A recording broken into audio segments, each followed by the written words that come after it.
MG Telma, unie, dynamique et renversante dans le journal TV. Une source d'énergie qui répond à vos exigences, animée par la passion, guidée par la technovation. Disponible uniquement chez Batimax ou sur le site web www.batimax-mata.com. Vous présente Nivava. Du bon lait, une crème onctueuse. La vie, ça se dévore comme un kiwi. vous présente Nivava.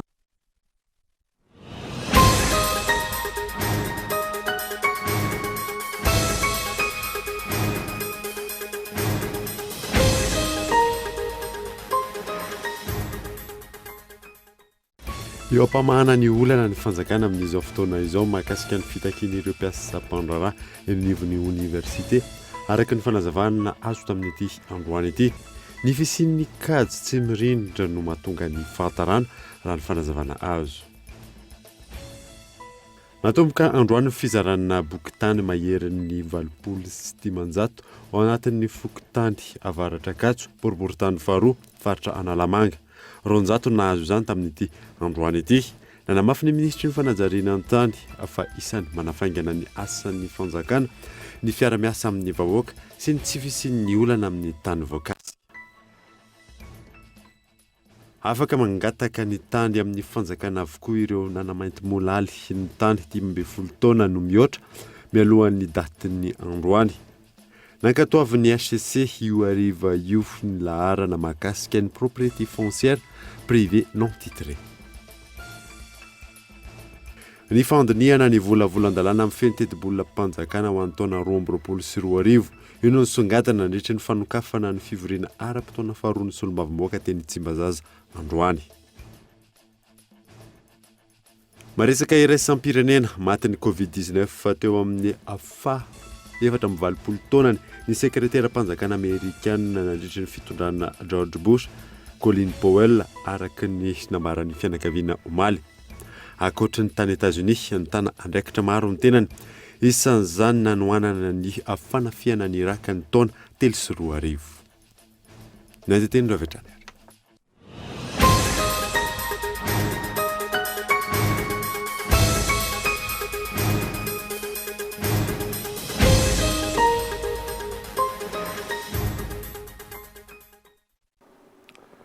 Finaritra tompolasy tompoko vavy fotoana vaovao eto amin'ny Akolo TV manasana ary anaraka izany hatramin'ny farany. Nanomboantsika ny vaovao dia mafy ny fitokonana izay ataon'ny mpiasa-pandrarà eny Katso ary nampiany ireo mpianatra izy ireo tamin'ny ity androany ity. Fitakiana rososona ny tranga teny an-toerana ny mpandrarà amin'ny takiny karaman'izy ireo. Ireo mpianatra kosa amin'ny takiny amahana ny olana ahafahana manomboka ny taom-pianaran'ny alarana efso. Nanomboka tamin'ny 10 maraina ny fitokonana teny amin'ny Université n'Antananarivo androany ka ireo ampiadiana ny personnel administratif et technique eo anivon'ny université no nanomboka izany. Sakandalana sy fandorana kodiarana no nataon'ireo mpandrarà izay mbola mitaky hatrany ny fandoavana ny karaman'izy ireo mbola tsy voalofo nandritra ny 2 volana. Efa misy ny fanambarana nataon'ny ministry ny fampianarana ambony omaly amin'ny famahana ny olana saingy tsy ampy izany hoy izy ireo.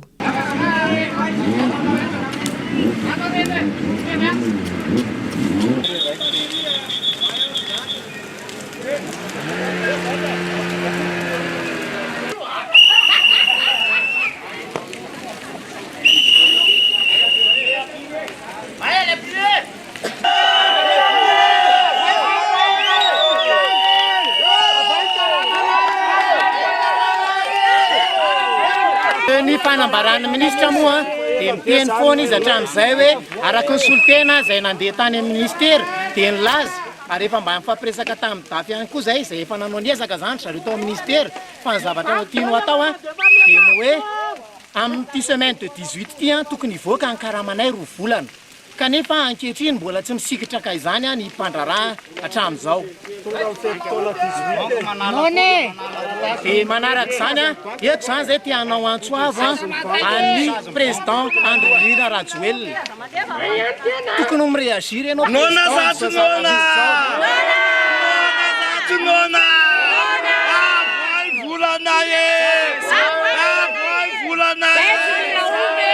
Telopolo minitra taoriny izay nanomboka nietsika ihany koa ireo mpianatra. teny amin'ny fiavavahady ambany manamorona ny fiantsonan'ny bus 199 nandoro-kodiarana sy azo ihany koa ireo mpianatra ary nanapaka ny fifamoivoizana teny amin'ny manodidina. Araka ny fanazavana, nanampy ny PAT izy ireo ivahan'ny olana ao anatin'ny fotoana fohy ahafahan'izy ireo mianatra.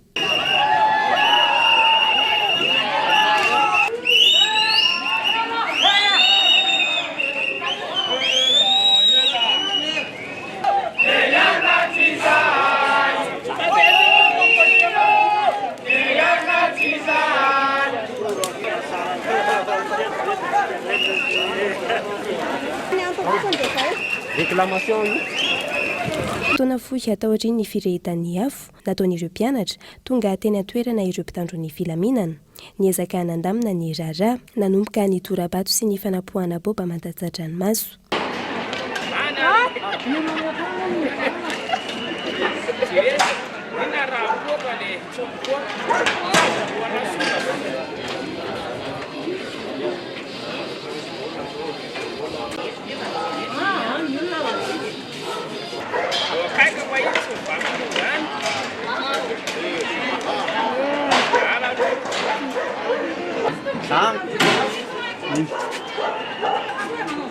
Mifandray amin'ny fitantanam-bola sy ny fitantanan'ny raram-panjakana no mahatonga ny olana amin'ny fandoavana ny karaman'ireo mpandraharaha eny amin'ny université.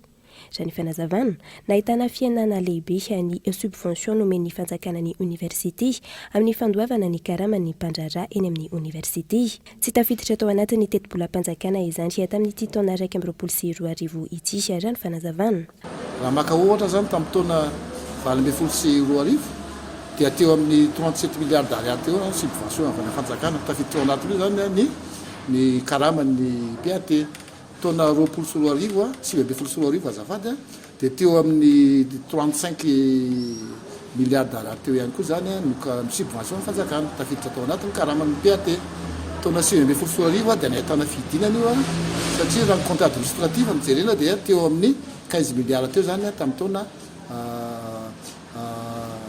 2022.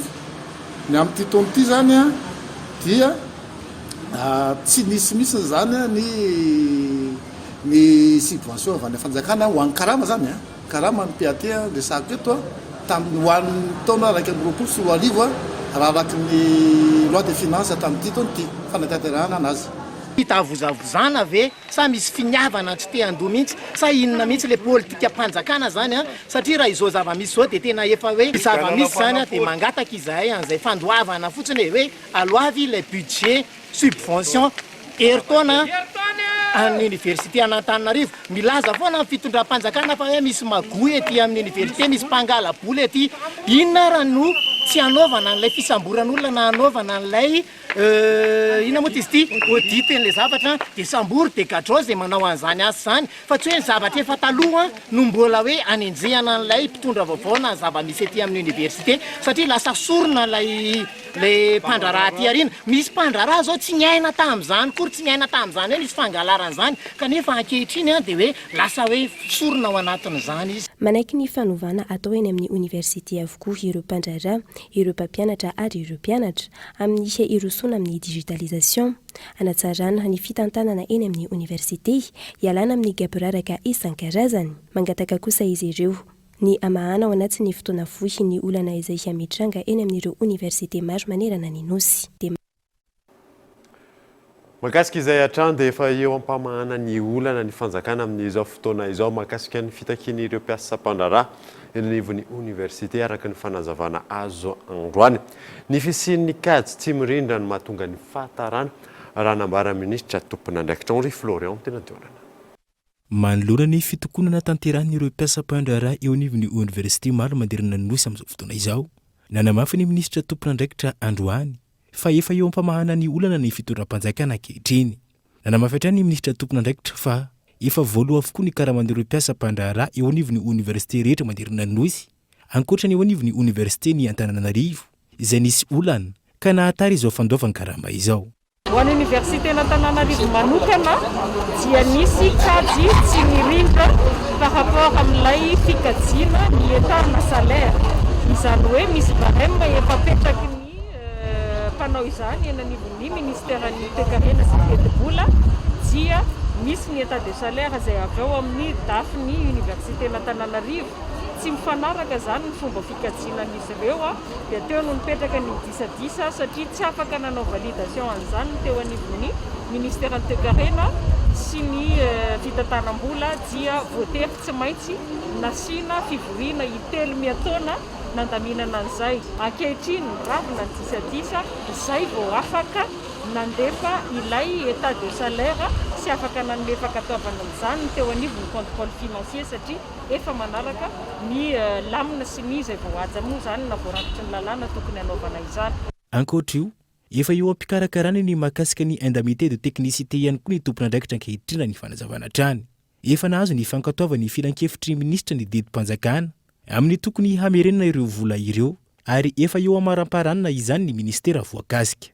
Tao anatin'izany no rehefa nahazo ny fankatoavana filan-kevitry ny gouvernement fa ho atao ilay décret mba ahafahana mamerina ny indemnité de technicité amin'ireo mpiasana mpandraraha dia natao somatsara ihany koa zany ny famolavolana izany izay mbola niarahana tamin'ireo syndicat national ny PAT ihany ary anaovana tatitra visioconférence isaky ny mahavita dingana amin'ny PAT rehetra vanirana ny losi izany.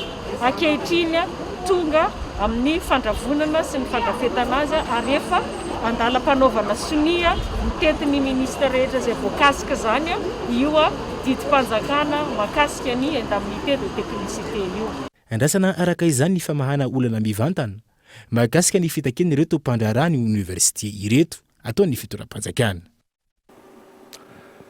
Namoaka fanambarana kosa ny syndicat-ny mpiasan'ny faditseranana fa hiditra amin'ny fitokonan'ny mpiasa manomboka ny 1 hatramin'ny 7 ny volana oktobra izao ka ikatona avokoa ny birao rehetra manerana nosy isikosany service minimum ho an'ireo entana tsy maintsy mivoaka. Ho taterina amin'ny fampalalam-baovao ihany moa antohin'izay fitokonana sy raharaha izay. Fa ny an'izantsika ny vaovao dia natomboka androany fizarana bokotany maherin'ny 20 ho an'ny fokotany avaratra Akato sy boriboritany faharoa faritra Analamanga. Ronjatony nahazo izany tamin'ity androany ity tany mpanjakana tafiditra amin'ny ampahany tany Fort du Chêne domaine no nangatahana ary nanaovana dingana rehetra ary namoahana titra. Nanamafy ny ministry ny fanajariana ny tany fa isan'ny manafaingana ny asan'ny fanjakana ny fiara-miasa amin'ny vahoaka sy ny tsy fisian'ny olana amin'izay tany voakasika. Miantanandriana monina am-polotona maro eto amin'ny fokotany avaratra Akato sy boriboritany faharoa ny iray aman-dreny Ravalosoa nandrianina. Tao anatin'izay taona ny faniesa izay tsy nivaly hatrany fangatana izy ireo ny tany tamin'ny fanjakana. Raha ny tena marina moa izany ireo ray aman-drenina iny teo voalohany. Efa ela ihany satria ohatra ny polotona mahery angamba izy ireo no efa teto moa efa tamin'ny andron'ny folo dideratsiraka ny efa nangatana izy io. Dia hatramin'izay ohatra ny very teny foana satria ohatra narirarira teny dia very tany fa nanomboka tamin'ity fitondrana Andrajoelina ty dia hita hoe tena nanatsotra an'ilay zavatra izy satria dia nidiny fotony foana na ny fikarakarana hatramin'ny voalohany ka hatramin'ny farany dia nidina tety foana izy no miresaka mifanatrika amin'ny vahoaka mihitsy zany hoe ina indray ny dingana tokony ataona ina indray ny atao satria ny olona rehetrarehetra moa tsy voatery hoe mpiasan'ny tany daholo dia mety tsy mahalala ny zavatra izay aminy dia izao no fara amin'izao fahombiazana be izao dia tonga ny titra. Araka izany tafiditra amin'ireo 720 izarahan'ny fanjakana amin'ny alalan'ny ministeran'ny fanajariana ny tany sy ny fananantany bokotany ny tenany. Androany misy 400 no nozaraina izany teto amin'ny fokotany ity. Nidina ifotony nanao ny fizarana ny ministra tompon'andraikitra sy ny mpiara-miasa aminy teo ihany koa ny solombavam-boaka ny boriboritany faharoa. Ampahantany amin'ny Fort du Chêne domaine izay tany misoratra amin'ny fanjakana malagasy no nangatahany ireo mpisitraka ireo ary nanaovana ny dingana rehetra amin'ny fangatahana voabe ifanarahana toy izao. Isana fanana nafaingana ny famoahana ny bokotany sy arahan'ny fanazavana ny fahaizan'ny mponina ny fandamina. Opération domaniale concertée no anaran'izy ity izany hoe fizarana bokotany faobe ifanarahana. Zay ilay fanarahana zay ihany tena zava-dehibe. Matoa tanteraka ilay fizarana dia nisy any fanarana tamintsika dia fotony isorana be da be amin'izay mpandray anjara rehetrarehetra raha matoa solombavambahoaka ny filoha-pokotany tsika maro samihafa voaka malagasy eto ny tany dia atsika malagasy dia anjarantsika malagasy ihany no mifandamina mifampikarakarana sy ny fampiasana azy ka raha vao ohatra manao an'ilay opération araka ny voalaza teo ka raha misy ny korotana ao anatiny na sanatria misy ny tsy fanarahana dia mazava ho azy amin'ilay hoe concerté le izy zany hoe fanarahana dia tsy afaka tanterahana le izy matetika mantsy rehefa midina dia fotony ety ny mpiara-miasa aminay dia olana foana no azony ary eto dia tiako amafisina fa ny mpiara-miasa ao anivo fananatany sy ny fandrefesa-tany dia asa teknika ao nataony tsy mpandamina olana ara-piarahamonina izahay satria efa eo ny tribonaly mpandamina an'izany fa raha tany ty misy zay olana zay dia mazava ho azy tsy maintsy misitaka ry zareo dia mijanona eo foana zany mandra-panapaka ny tribonaly mikasika an'ilay tany izay ny mazava-dehibe an'ilay fandaminana veriko fanontelo satria tokony mahay mifandamina isika rehetrarehetra sa anamorana ny fanomezana n'ilay pokotany toy izao. Misy ny fandraisana anjara ara-bola nataon'ireo mpangataka ny tany tamin'ny fanjakana amin'ny mampaikady ny fanarahana azy. Mitentina roa alina sy roa hetsy ariary isaky ny bokotany zany. Ankoatr'io, vidiana amin'ny fanjakana fanamoraina ihany koa ny tany, izany hoe raha tokony ho 2 alina ariary ny metatra toradroa dia natao 4 ariary ny metatra toradroa nanjifa ny mpisitraka azy. Nambaran'ny minisitra tompon'andraikitra fa dingana tokony mbola irosona ny fampidinana ny vola alohan'ny mpangataka saingy miankina amin'ny enti-manan'ny ministera zany. Tsapanay eo anivon'ny fananatany sy fandrefesa-tany fa mbola lafo ny fandaniana mikasika an'izay satria na ny fidinana ety fotony na ny fitaovana rehetrrehetra zay tazonareo eo azafady na chemise na taratasy dia tsy maintsy fidina daholo tsy mbola misy ary niezaka nataon'ny ministera tatoato dia mba mametraka an'io ao anatin'ny teti-bola ka avoaka avy any amin'ny trano pirity-pirenena daholo ny taratasy ilaina ary mba ho alohan'ny fanjakana mba ahafahana mampidina anazy tsy maintsy tanteraka 100 isan-jato izay ka dia zany reny mba mitodika aminao raha matoa solombavambahoaka mba ampitomboy ny teti-bola ny fananatany sy ny fandrefesa-tany satria tsapanareo tsapantsika ohatr'izao fa misy fandaniana ao anatiny eo raha raisiny fanjakana daholo na ny fidinana ty fotony na ny fividanana an'ireo fitaovana sy ny rehetrarehetra eo dia azo ena zany iny 2 alina sy hetsy iny satria fandaniana entina mikarakara n'ilay asa no mahatonga an'izay zay mba fangatanay taria tatoato ohatrany miena foana io teti-bola ny fananatany sy ny fandrefesa-tany io dia sarotra zany manjary aty amin'ilay vahoaka mpanjifa indray Zava-dehibe ho an'ny vahoaka iany fotony fisitrahana bokotany izao araka namafisy ny solombavamboaka ny boriboritany faharoa ary nankasitraka ny ezaka ataon'ny fanjakana ny tena ny siropisitraka. Nisy olana mihitsy ny tany université sy ny vahoaka manodidina aminy dia rehefa nisy ny fifampiresahana miaraka amin'ny vahoaka nisy olo tena ny fanajitao ministera ny solombavamboaka ary ny commune ny mpiasan'ny université ihany koa dia fandamina araka ny teny monsieur le ministre teo dia voaray daholo zany ireo olona manana trano izay nanodidina ny université ka na totosany fepetraketra rehetra dia nahazo an'izay bokotany izay daholo zareo. Zava-dehibe tena faran'izay zava-dehibe satria zany anao mihitsy ny tany fa tsy mba hoe nindrandrindramina tsony zany olovain'ny taranaka manjafy mihitsy dia tsy hovery boka tsony fa dia efa hoe anao tanteraka zany dia olovain'ny taranaka trany amin'ny fahafiry amin'izay génération any raha hoe hoarina amin'le faobe aloha azona mbantoniny le izy aloha fa raha tena mikarakara anazy mandeha tsirairay nge tena ela be sady lafo be le izy. Etsekelan'izay nambaran'ny ministra trano ny tokony asaro-piaro ny rehetra amin'ny tany-mpanjakana tsy tokony anorenana kanefa misy manorina isan'izany ny fanorenana hita ao anatin'ny tany université an'Antananarivo.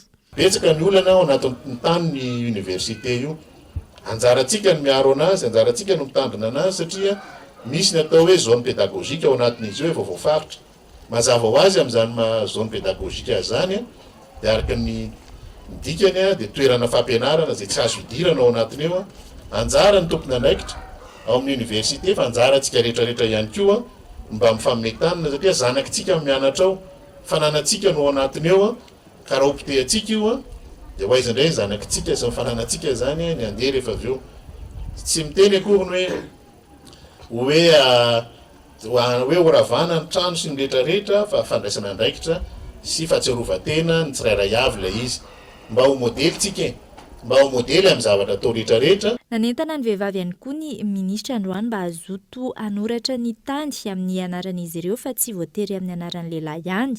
Tsy neto amin'ny boriboritany faharoa ihany ankilany no izarana bokin-tandy fa mitoetrany izao hetsika izao manerana nosy. Isan'ireo sitraka izany ohatra ny faritra tahaka ny any amin'ny faritra atsimo, Menabe sy ny maro hafa. Tsy aivina, tafiditra amin'ny fanatanterahana ny velirano faha 12 nataon'ny filohan'ny repoblika izao hetsika fanamorana ny fisitran'ny malagasy rehetra tany izao.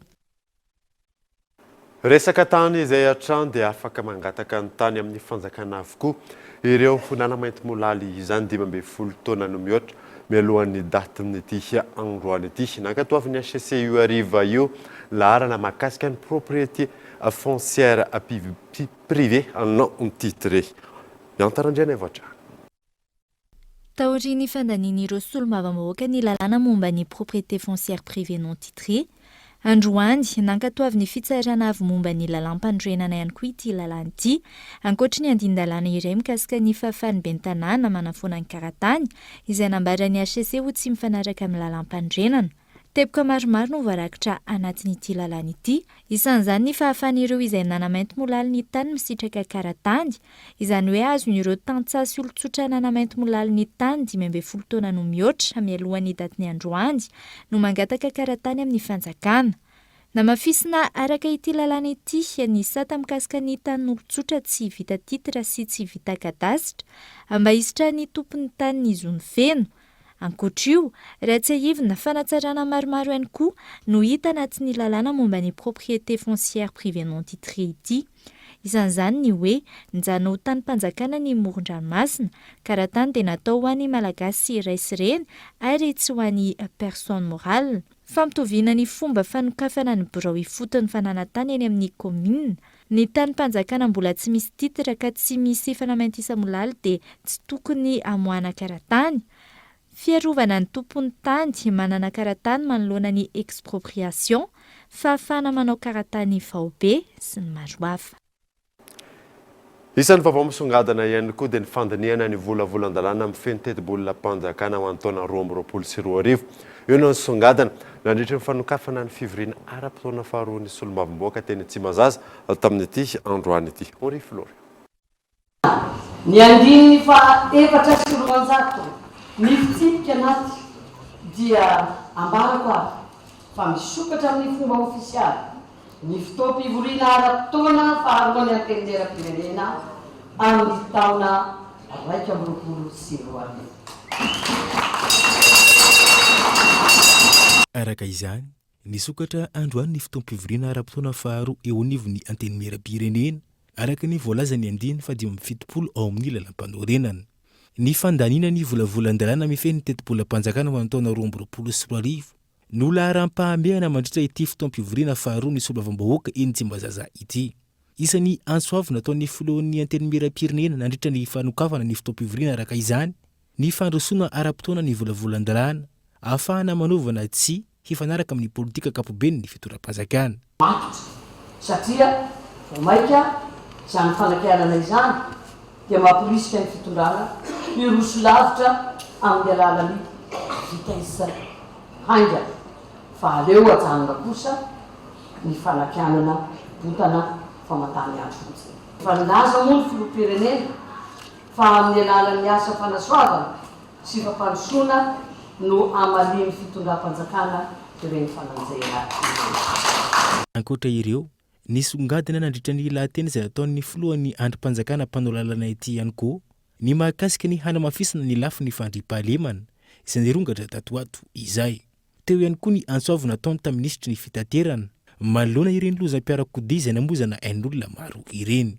Tonga niatrika ity lanona mpanokafana ity ny prime ministra lehiben'ny gouvernemanta sy ireo ministra isan-tsokajany ary ireo androm-panjakana misy eto amin'ny tany sy ny firenena sy ireo solombavamboaka ny Madagasikara.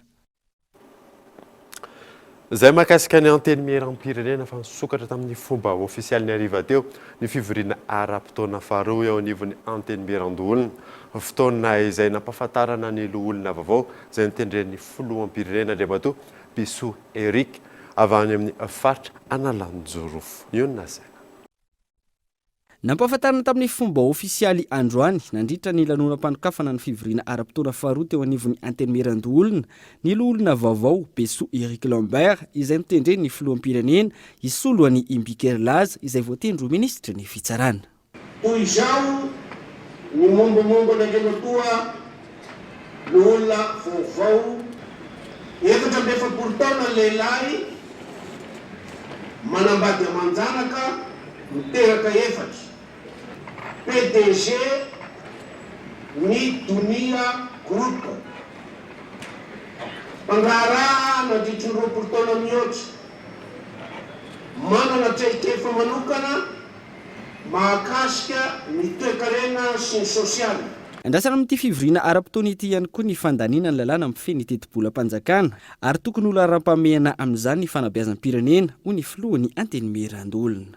Fa tsy maintsy olo ara-pameana amin'izany aloha ny fanabeazana ny fampianarana ny tanora zany, fanabeazana fototra ary tsy maintsy ao anatin'izany ihany koa ny sehatra momba ny fambolena ary tsy ambany zavatra amin'izany ihany koa ny mikasika ny fandriampahalemana dia tsy maintsy indrindra moa zany fa ny ao koa zany momba ny fahasalamam-bahoaka dia tsy maintsy reo zany no ara-pahameana moa. Isan'ny hodinina mandritra ity fivoriana ara-potoana izay aharitra 90 andro ity ihany koa ny momba ny toeran'ny mpanohitra eo anivon'ity androm-panjakana ity raha ny fanazavana.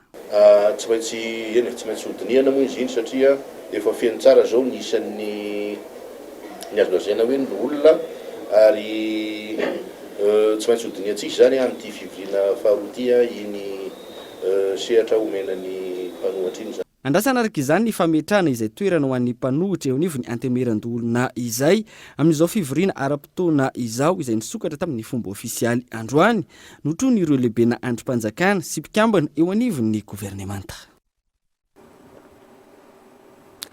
Tonga eto amin'ny fotoana ny dokavarotra isika orinan'izay ataontsika mahakasika ny famaizana teny amin'ny rovany Ambohidratrimo eo aminy koa ireo vaovao maro samihafa any amin'ny faritra any rehefa avy.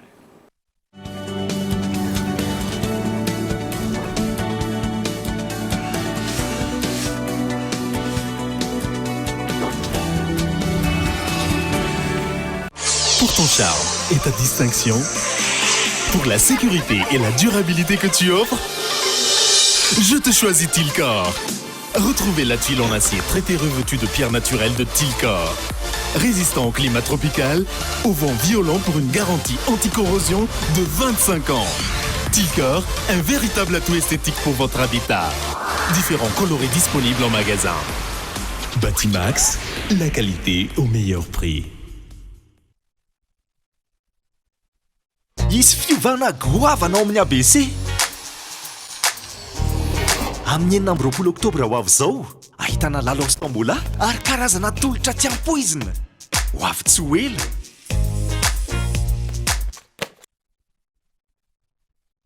Telma, Canal Plus, Chill Citron, Manoltra Banao, Ambondrona, Ropoltona ny fampizarana, Ropoltona ny rano, Ambondrona, ao amin'ny Coliseum, ny alahady 24 octobre, amin'ny Teloura, ny karatra rehetra dia azonao jifaina, eny amin'ny Foreston Ampasamadinika, Ankorondrano, Ampandrana, Nectar en 4 tapaka, Gascom Nour Tower Ambohitrarahaba, ary ao amin'ny www.ketrika.com.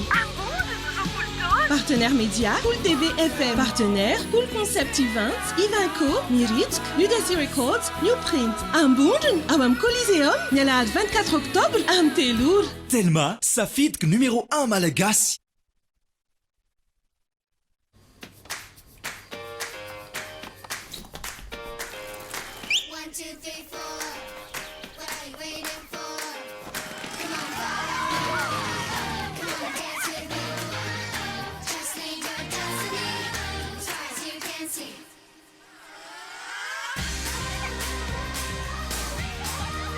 Du bon lait, une crème onctueuse.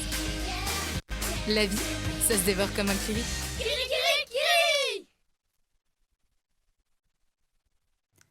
azafady kely ange tena tsy manofy ianareo ka azo atao tsara ny mametraka ny popon-drano sy kabone ary toeram-pidiovana mifanaraka amin'ny toe-batanareo olona manana fahasembanana sy vehivavy indrindra ireo bevoka ka tsy anjera na iosina anaty loto mankarary afaka hiasa sy hianatra ara-dalàna ianareo raha mifanaraka amin'ny filanareo marina ny fotodrafitrasy ry namana manana fahasembanana sy ianareo vehivavy takio ny zonareo isitraka rano fisotro madio kabonety mombana ary toeram-pidiovana mifanaraka amin'ny toe-batanareo ry manam-pahefana isan-tsokajiny andraikitrao ny mametraka paikady sy teti-bola ahafahan'ireo olona manana fahasembanana sy ny vehivavy indrindra ireo bevoka isitraka rano fisotro madio kabonety mombana sy toeram-pidiovana mifanaraka amin'ny toe-batany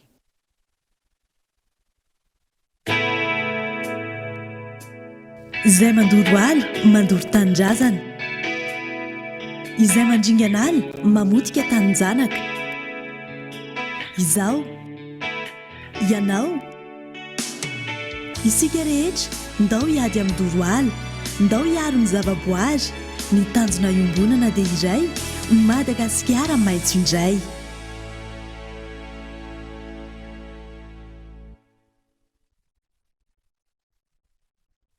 mienatra amin'ny 10,900 paysan ny tahan'ny zanabola raha indram-bola atao amin'ny baobab banque Madagascar sady maimaimpona ny sarany fikarakarana ararotsy ary ireo tombotsoa marobe ahafahanao manatanteraka sy mampandroso ny vinanao voakasika avokoa ny sehatrasa rehetra ny fitaterana ny fahasalamana ny mpiasa birao ny fianarana ny varotra sy ny sehatra maro samihafa manatona ary ny masoivo baobab banque Madagascar fa aingana dia hivoaka ny volanao baobab banque Madagascar banque et bien plus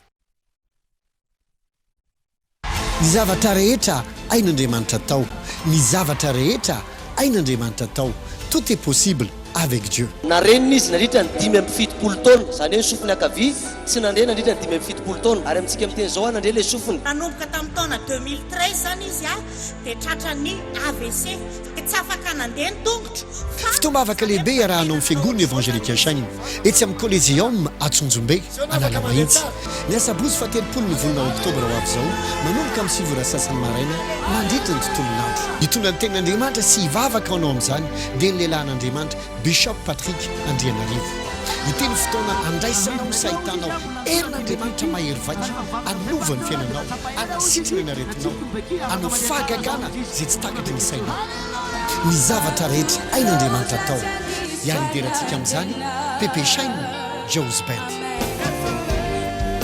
tongava maro fa tsy afaka ny siovany fiainanao tsy mitory tsy misy provy zany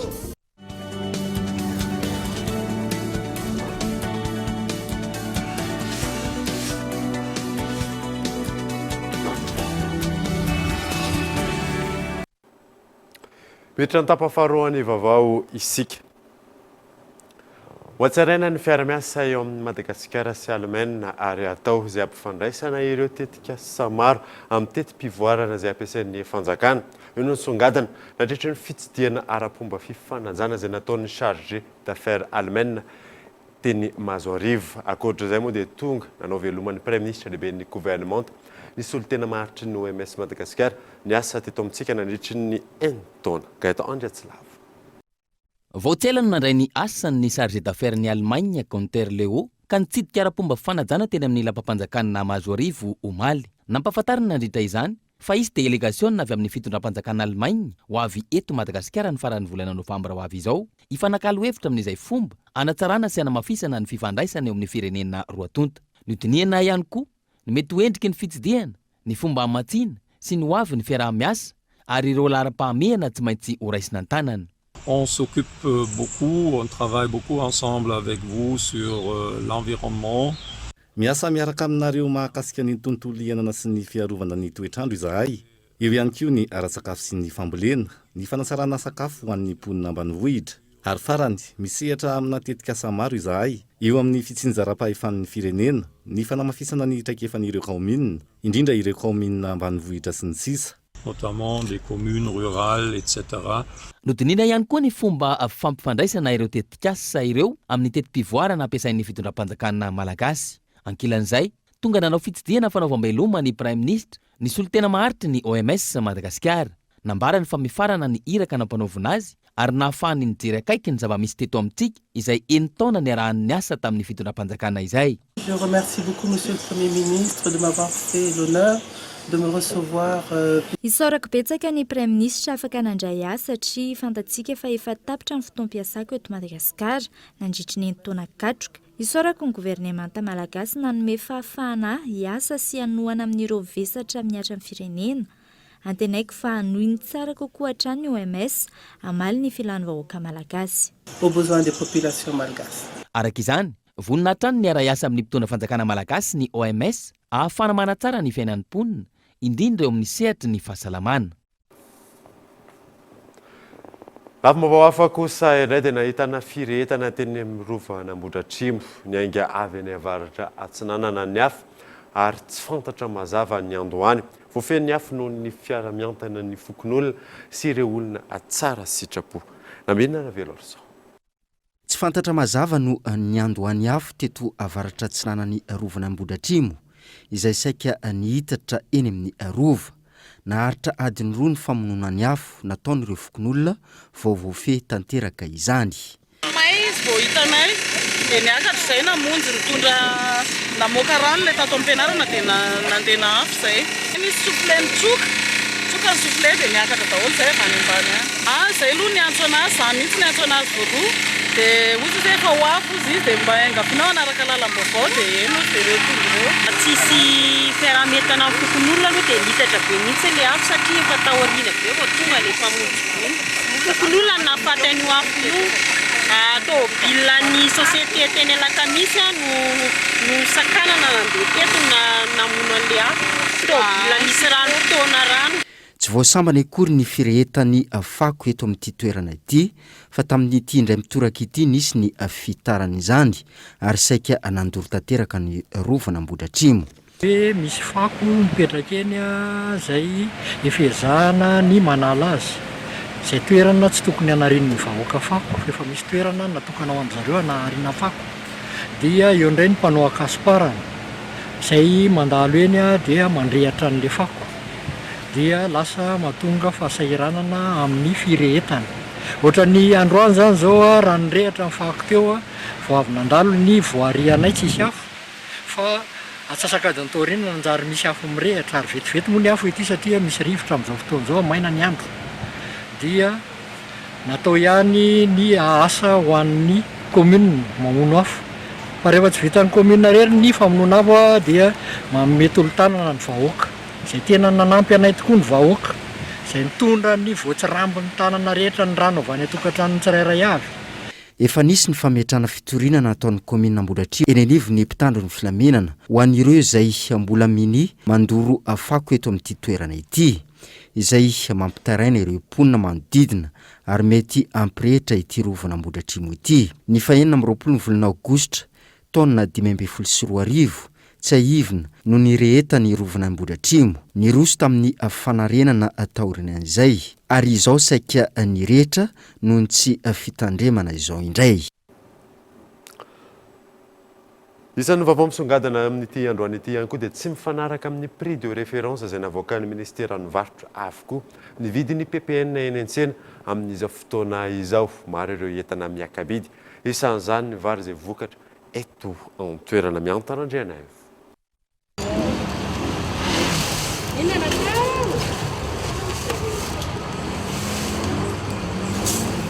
Efa ho foroa andro teo izay nanaitra ny mpanjifa ny fiakaran'ny vidin'ny vary vokatra eto an-toerana. Miakatra kely foana ny alaviran'ny mpianatra zany dia tsisy vola mihitsy ny olona mienatra amin'ny arotsaka raha ohatra zao hoe mitraka raikilosy raikapota dia lasa ena kely kapota. Mihoatra lavitra amin'ny vidiny tokony ho izy na ny prix de référence navoakan'ny ministera ny varotra sy ny indostria avokoa ny vidin'ny vary io ankehitriny. Makalioka ohatra raha toka hanambaran'ny ministera fa tsy tokony ohatra ny 2,000 ariary ny kilao eny amin'ny mpanjara. Amin'izao fotoana izao efa 4,000 ariary ka hatramin'ny 4,000 ariary ny kilao eny amin'ny mpanjara ary manodidina ny 3,000 ariary ny kilao eny amin'ny mpamongady. tsy ireo ihany saika nahitana fiakarana avokoa ny vidin'ny vary vokatra eto an-toerana. Miakatsakatra kely izy zao makolika zao 200 taloha dia zao lasa 300. Mananan'ondry miakatra kely ihany 300 izy dia miakatra 400. Pala ohatran'izay koa 100 dia lasa 200 izy zao. Ny vary gasy 2 fray alina sy ray hetsy dia lasa misy maka hoe 7 fray alina sy ray hetsy. Manondratra fotsiny ny any amin'ny anina dia mba tsy maintsy manondratra maka telopolo zay. Ohatrany hoe avany fotony any anina mihitsy any Batondrazaka mihitsy miakatra kely. Dia miovaova ilay prix ambany, miovaova. Maka ohatra izay androany dia raha afaka-pitsy maka dia miova ilay vary. Tsy mifanaraka amin'ny prix de référence attaque izay ihany koa ny vidin'ny PPN hafa. Siramamy ohatra nambara fa tsy tokony ohatra ny 504 ariary ny kilao. Ankehitriny 203 ariary ka hatramin'ny 403 ariary ny iray kilao eny amin'ny mpanjary. Ny vidin'ny menaka soja no nambaran'ireo mpivarotra fa nahitana fidinany tatoato. Menaka zany ina io 507 zany efa nidina aloha izy le menaka efa mba lasaka moramora moa zany. Efa nidina kely izy fa tamin'ilay taloha izy zany 7800 dia zao izy lasa 7500. Rehefa tena miakatra izy aloha dia tsy maintsy mampiakatra kely satria miakatra ny angalana azy dia tsy maintsy mampiakarina kely. Raha ny fanazavan'ireo mpamongady, hatrany fotony no nampiakatra ny vidiny entan'io ary tsy maintsy nanaraka izany ny mpivarotra.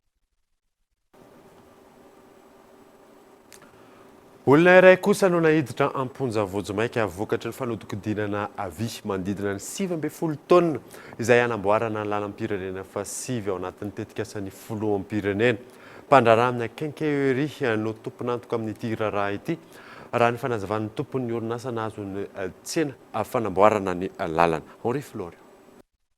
Manoloana ny fanjavonan'ny ferambilanja 7 taonina izay tokony hanamboarana ny lalam-pirenena fa 7 izay tafiditra ao anatin'ny tetikasany filoham-pirenena.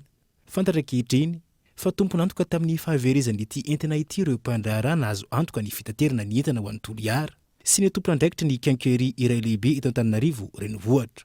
Tsaoriny ny fanadidina nataon'ny mpitandro filaminana no nahafantarana izany rehetra izany araka ny fanazavana azo avy amin'ny ivony orinasa izay nahazo ny asa fanamboarana ity lalam-pirenena fa 7 ity.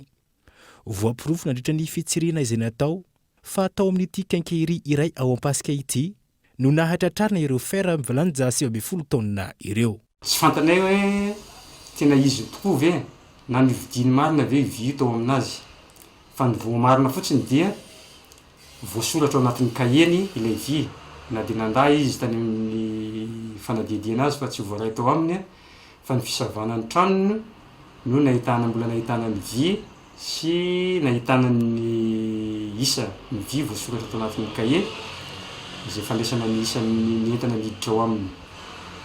Hatreto zany zay mbola tsy dia malaza mare sady tsy afaka ilaza marina fa tena izy ve ny tena tompon'andraikitra ao amin'ilay vy napetraka namidy tao aminazy ve le vy sa izy ny tena tompon'andraikitra mpividy an'ilay vy fa eto fotsiny dia mivoa marina fa nilatsaka ary tena nandray an'ilay vy ny tao amin'ny Quincaillerie ao Ampasika eo. Ho an'ny orinasa izay nahazo antoka ny fanamboarana ny lalam-pirenena fa 7 ity taken'izy ireo ny hivirena ny fer milanja 7 taonina izay nanjavona raha ny fanazavana. Azay mbola navaonay Antsoavo mametraka fatokisana tanteraka tahaka ny nanovany fitsarana ny fanadihadiana tamin'ny voalohany ary tena manome fatokisana ny fitsarana tanteraka izay amin'ity raharaha ity. Raha ho tohaka tena hitazona ny teniny le tompon'ny Quincaillerie io fa tsy nahita ny entana io nefa n'izay dia manamarina aminao hatreto fa feno ny pirofo fa nalatsaka tao aminao ny entana. Ny tompon'ny camion dia nilaza hatreto ary mbola miantsona isan'andro fa nalatsaka itao io entana io. Ny tompon'ny nahazo ny asa dia milaza manamarina fa nalatsaka itao ny vy ny isa 7 sy arivo isa na 7 taonina. Tsy hoe anilika an'io vy io hoe any amin'ny resaka vy no tsy avy tamin'ny asa fa mitady ny marina ny orinasa ary mitaky miamerenana n'ilay vy ary anaterana zany any Toliara. Amin'ny faina amby 20 ny volana Oktobra ho avy izao no iverina hiakatra fitsarana indray ity raharaha ity izay hanaovan'ireo orinasa mpanao ny asa Antsoavo ny Siny Mangarara tanteraka. Fantatra ankehitriny fa notazomina amponjavonjo maika ao amin'ny fonjana Tanimoro ilay tompona kiankery iray ao Apaska nahatratrarina ireto feram-bilanja 70 taona ireto raha ny fanazavana ary miandry ny fitsarana manaraka. Mandidina ny tontolo iainana kosa indray dia amidy amin'ireo mpanao asa tanana ny stokn'ireo azo sarobidy eto Madagasikara ahafahana manampy azy ireo. Io ny tapaka taoriana ny fionana teo amin'ny minisitra tompon'andraikitra ny Prime Ministre ary ministry ny tontolo iainana Gaidon Andriatsilavo. Nanomboka ny volana May 2024 lasa teo no ny amafy ny fangatahana ny amadiana ho vola reo Andrabena amonjena ny vahoaka malagasy noho ny fahasahiranana nateraky ny amehana ara-pahasalamana ary isany nitaky izany ireo mpandaharaha ao Antala faritra Sava. Antaonany maro ihany koa ny fanangatahana ireo mpanao asa tanana ireo azo ireo avadika ho vokatra eto amintsika. Niova ny toe-draharaha ankehitriny hoy ny ministra tompon'andraikitra. Taoriny ny fandalovana tany Amoron'ny Mania, teo ihany koa ny fifampiresahana tamin'ny Prime Ministre sy ny ministry ny tontolo iainana. Omena ireo mpanao asa tanana amin'ny alalan'ny marché de gré à gré ireo azo natao saisie. Misy hazo izany izay natao saisie bois précieux, bois de rose, palissandre sy ny sisa zay tokony anaovanareo zay misehatra amin'ny resaka hazo sikotra sy ny sisa ao Amoron'ny Mania indrindra mba alefa ty amin'ny direction régionale ny artisanat ny filana satria ho ampitainay ho any amin'ny ministère ny environnement mba azahoan'ireo zay mpanao sikotra sy ny sisa rehetra mpiasa amin'ny hazo misehatra ireo hazo ireo mpanao asa tanana sy mpanao sokotra no atao lara-pahamehana amin'ny fisitrahana ireo akora fototra ireo. Atreto ireo stock efa misy ihany no afaka omena azy ireo ary mila manao fangatahana ny mpanao asa tanana. Oka kosa azava fa tsy fanapahana hazo vaovao aloha hatreto no nahazoantsika alalana fa ny fampiasana ireo zay efa nataony fanjakana saisie ny bois de rose ao anatin'izany ny palissandre. Ho an'ny Andramena manokana tsy ahivina karazany 3 ny stock eto Madagasikara. Ireo stock ny gazan'ny fanjakana malagasy, ireo stock nambaran'ireo mpitrandraka sy mpanondrana ary ireo stock miafina sady tsy ny gazan'ny fanjakana no tsy nambarany fisiny. Raha ny atotanisa farany ny taona 2024 manodidina ny 7,4 ireo stokna bolabola Andramena voaisa sy voamarina. Ankoatr'izay, ireo stock miafina any ambany fasika, anaty rano na any amin'ireo toerana miafina rehetra. Mandidina ny 4 isan-jato ny tany tsy fanjarian-tsakafo manerana ny nosy hoy ny ONN ka ambidinina ho latsaky ny 5 isan-jato ny tanjona amin'izany. Araka izany, mila mahay mampiasa ny sakafo araka ny tokony ho izy ary mila sakafo ara-pahasalamana isika raha ny fanazavana azo Gaidon Andriatsilavo. Ny taona 2024 nahatratra 270 isan-jato ny tany zaza tratrany tsy fanjarian-tsakafo mitarazoka manerana ny nosy. Ny ampidina io ta io 730 isan-jato ny farany taona 2024 no tanjona. Ao anatin'ny fanisana ny tompon'andraikitra ankehitriny ka ivoaka tsy ho ela ny tarehy marika milaza ny toerana misy any Madagasikara. Fa ny azo antoka aloha efa tany 50 isan-jato mahery tany io salanisa nasional io tany amin'ny ataontsika hoe 7 taona lasa dia midina tsikelikely izy io no ireo ezaka rehetra ny tenena maro lafy ny tenenantsika teo ireo zany dia fa manomboka midina fa na izany ary mbola ambony izany ta hoe 730 isan-jato tedavitsika fa raha mitanjona zany hoe hidina hatrany amin'ny atao hoe 520 isan-jato izy any amin'ny 520 sy 4,000 any amin'ny 20 isan-jato any amin'ny 30 sy 4,000 ary mitanjona dia izay aloha hoe hiena tsikelikely zany izy ireo fa ankehitriny aloha dia mbola anisany atao hoe firenena faha-efatra eran-tany isika raha amin'ny filaharana amin'ny hoe zaza tratrany ny tsy fanjarian-tsakafo mitarazo fa zaza latsaky ny 5 taona. Mila mahay mampiasa ny sakafo araky ny tokony ho izy ary mila sakafo ara-pahasalamana isika ialana amin'ny tsy fanjarian-tsakafo izay misy fiantraikany betsaka eo amin'ny fampandrosoana sy ny fampivoarana.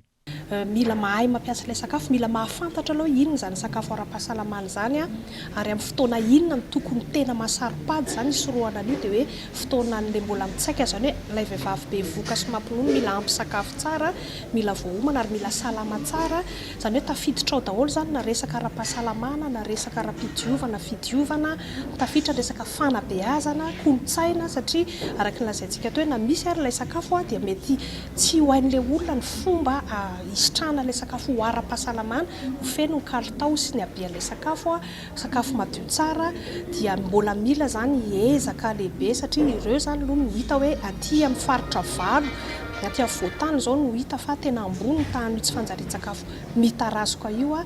Bongolava, Itasy, Analamanga, Amoronmany, Matsiatra Ambony, Vatovavy, Fitofonany sy Alaotra Mangoro ireo faritra valo ahitana taha-ambony amin'ny tsy fanjarian-tsakafo eto Madagasikara. Manodidina ny 4,400 ny tany tsy fanjarian-tsakafo manerana ny nosy, ka ny ampiena izany ho latsaky ny 500 no tanjona, indrindra amin'ireo zaza latsaky ny 5 taona any amin'ny faritra Androy, Anosy sy Atsimondrefana, izay ahitana ankizy maro iaran'izay tsy fanjarian-tsakafo izay.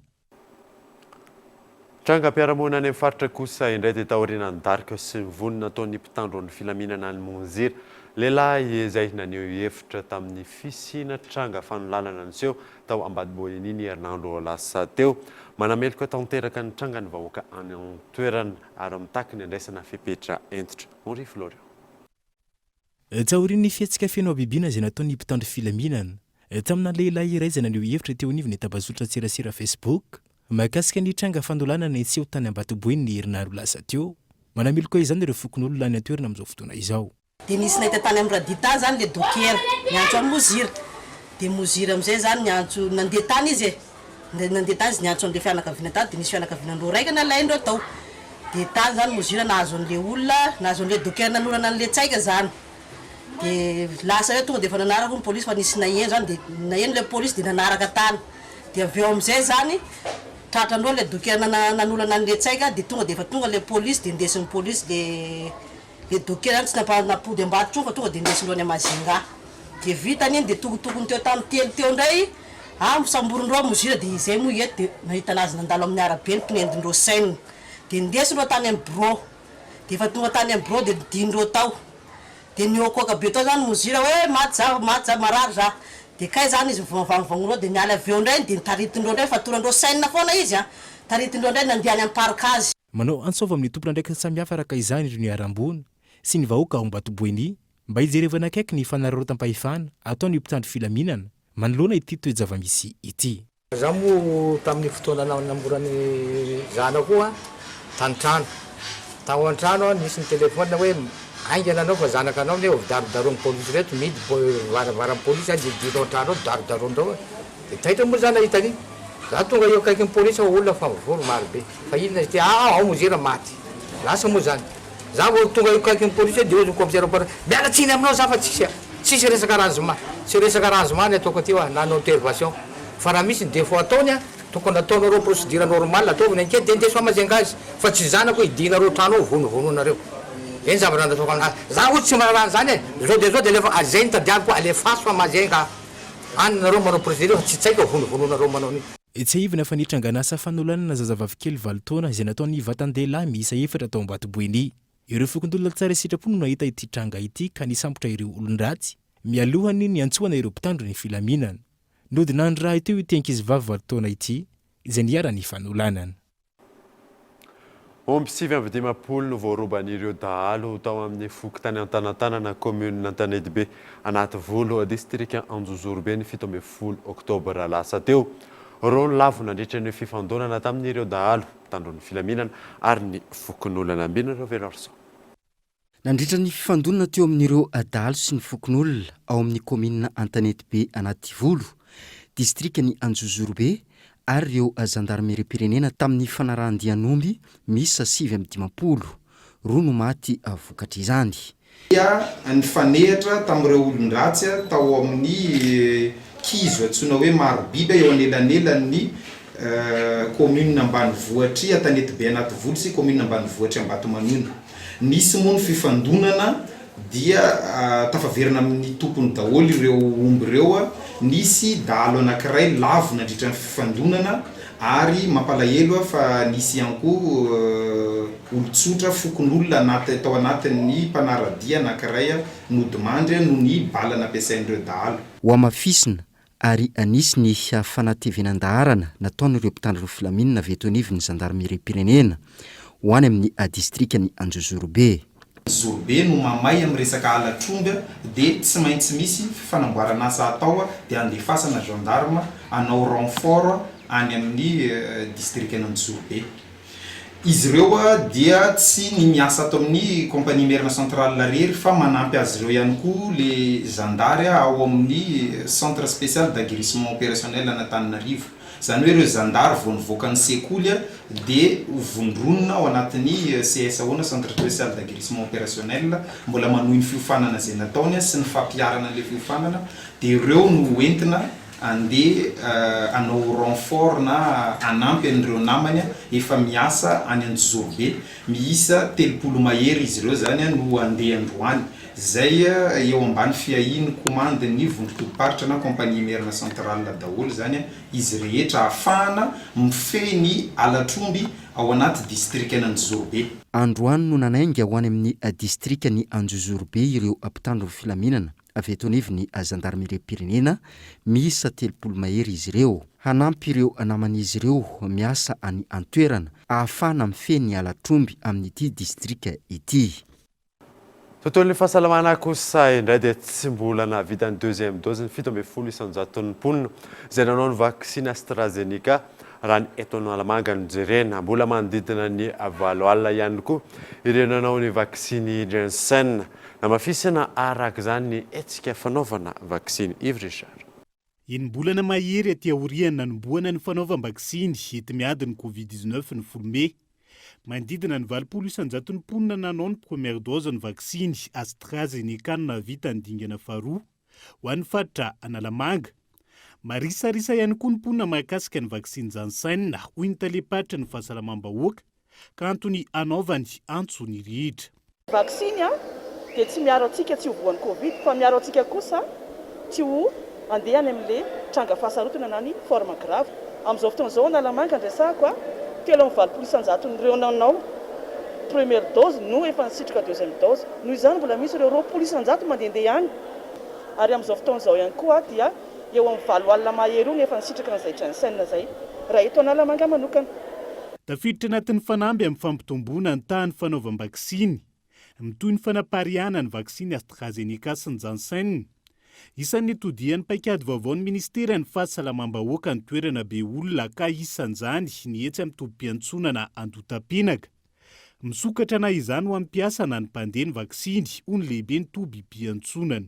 Hatreto aloha zany vao manomboka mihitsy tsika io raha tsy ao anatin'ny 3 andro vao ananantsika izay fa hatramin'ny maraina zao zany zao dia teo amin'ny 9 teo nefa nanao an'izay vaksiny zay. Le vaksiny nefa fantatritsika foana fa safidy dia efa ny fanentanana ny ataonay satria araka nazavaiko teo hoe isika eto amin'ny gare routière maky Andotapenaka dia vavahady dia zay zany ilay izy hoe fanentanana mba hiroso amin'izay ny tsirairay. Raha ny fanamby ny fitondram-panjakana amin'ny fanaovam-baksiny 14 tapitrisa no andrasana ho vitaina hatramin'ny enim-bolana voalohany taona 3 amby 2022. Mbola lavitra ny ezaka hanatrarana ny fanamby ka antony anamafisam-pisehatra ny fanentanana amin'ny fanaovam-baksiny. Androany no natomboka tamin'ny fomba ofisialy ny fanaovam-baksiny tetsy anivo ny tobi-piantsonana Maky Andotapenaka izay aritra 3 andro. Ankoatra ny fandraisana ireo marary ny Covid-19 tolotra ara-pahasalamana maro no misy eny amin'ireo hôpitaly manara-penitra.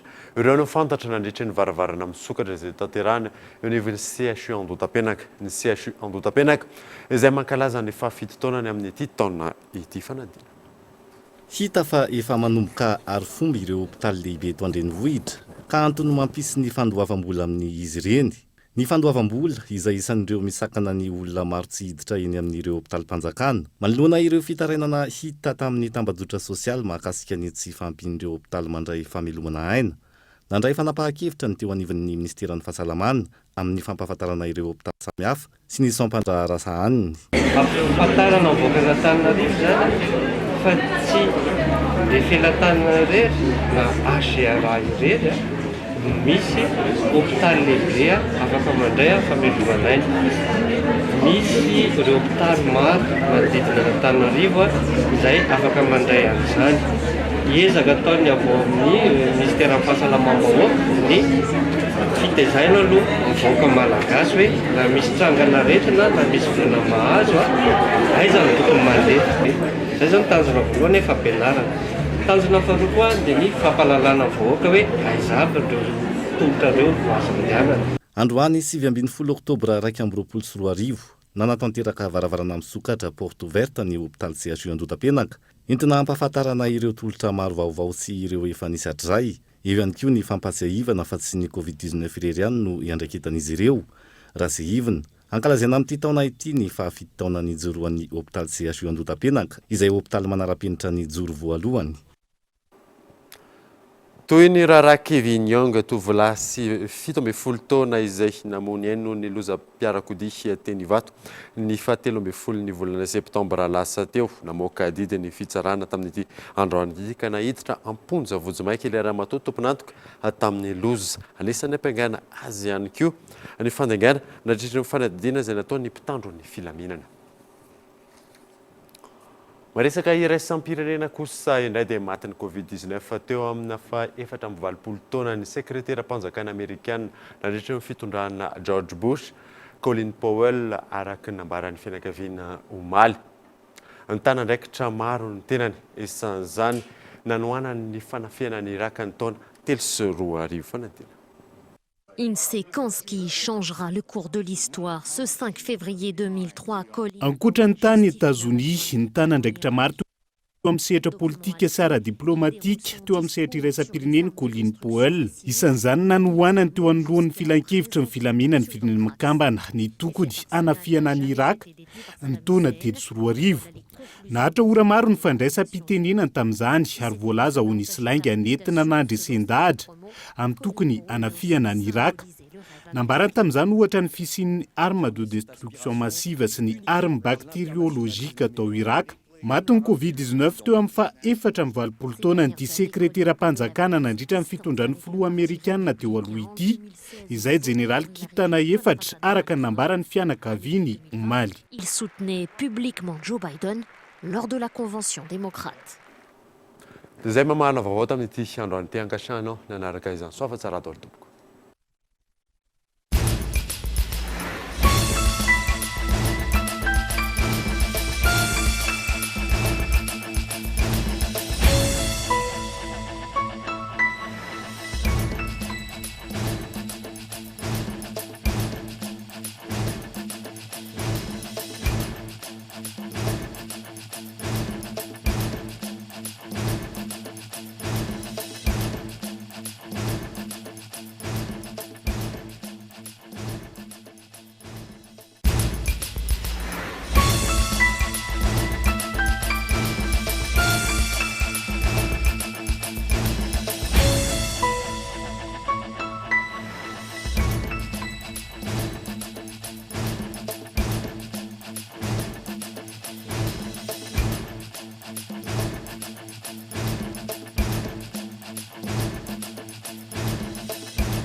Du bon lait, une crème onctueuse. La vie, ça se dévore comme un kiwi. Vous a présenté Nivavo. Une source d'énergie qui répond à vos exigences. Animé par la passion, guidé par la technovation. Disponible uniquement chez Batimax ou sur le site web www.batimax-mada.com. Vous a présenté Nivavo. 5G Batelma, des actualités uniques, dynamiques et renversantes dans le journal TV.